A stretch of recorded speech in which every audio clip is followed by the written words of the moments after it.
महामहिम राष्ट्रपति राज्यपाल केंद्रमंत्री मुख्यमंत्री एवं अन्य विरोधी दल समस्त उपस्थित एवं रथ टणा समय जो स्टाम्पेड है एवं जो भाई अवस्था शह शह लोक डाक्तरखाना को गले भक्त मैंने अत्यंत दुखदायक कथा एवं या व्यतीत तन्मध्यरु जड़े भक्त मृत्यु घटला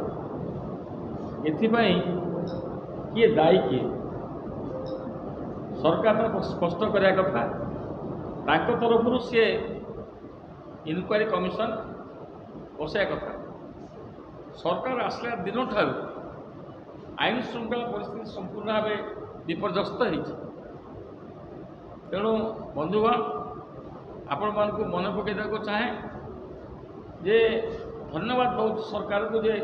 जो गणती गणती रथ भंडार खोलवा जो निष्पत्ति नहीं एवं चारिद्वार खोलिया व्यवस्था कर से आंदोलन कांग्रेस 10,000 लोक को नहीं या पूर्व आंदोलन करते तत्कालीन सरकार शुणिले ना सरकार गले एवं नूतन सरकार कर आम धन्यवाद दूँ किंतु ये जो अवस्था है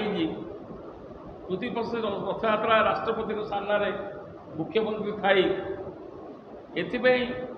मंदिर प्रशासन दायी ना सरकार दायी ना किए दायी यहाँ गोटे इनक्वारी कमिशन सरकार तरफ बसाया कथा आज सरकार नीरव से लगे आम डेरी प्रेस कॉन्फ्रेंस कला धारणा था जो मुख्यमंत्री यार तदंत करने गोटे इनक्वारी कमिशन बसे कि जुडिशियल इनक्वारी करेंगे किसी नकर एवं एभली अवस्था वास्तविक किए दायी एभली घटना केवे घटी नाला रथयात्रा 53 मसीह जो कहते एका सागर पड़ता बोली 53 मसीह आज पर्यटन ये घटना एभली घटना घटी ना शह शह लोक डाक्तरखाना जगह ना से माने इंजुर्ड अणनिश्वासी सेवायत मान अणनिश्वासी से डाक्तरखाना अच्छा एपर्यंत भी अनेक डाक्तरखाना आसी ना तेणु एथिपाई एभली एक कार्यक्रम को आम ये घटना को दुख प्रकाश करुँ कांग्रेस तरफ प्रदेश कांग्रेस कमिटी तरफ आम दुख प्रकाश करुँ एवं आशा करुँ सरकार तुरंत यार इनक्वारी कमिशन बसई एथिपाई कौन दायी प्रशासन दायी कि मंदिर प्रशासन दायी सरकार दायी ना कौन सी विभाग दायी ना से कलेक्टर दायी ना पुलिस दायी ये इनक्वारी करी जनसाधारण निकट में जदि ता न रखिए प्रतिकार न करेंगे आगामी दिन में बाहुड़ा यात्रा अनुप्राणित हवा प्रभावित हो तेणु कौशी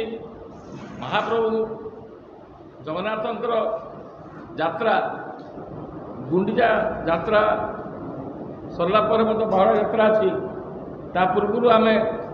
सतर्क कर दे सरकार जे यार तदंत करूँ तो बाहुड़ा यात्रा एभली अघटन न घटिया सावधान प्रिकसन दिखाँ